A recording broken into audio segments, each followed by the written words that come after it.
Yes. Again, it depends on if it's an environmental critical area. The 40% slope condition can apply. If it's not considered that, then we can come up with a plan between us and the client as to what we recommend for slope stabilization.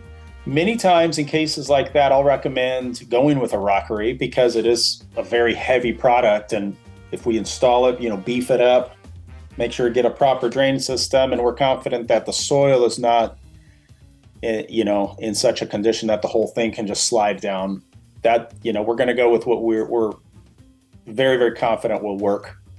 If we feel like it's something that it requires something beyond that, let's say pilings, like something that has to be driven way down into the ground, then we'll recommend that. That's not something we do. We don't do pilings, at least not yet. But we really want to give the customer the best answer, not just something that, so we get the work, but really something that will solve their problem.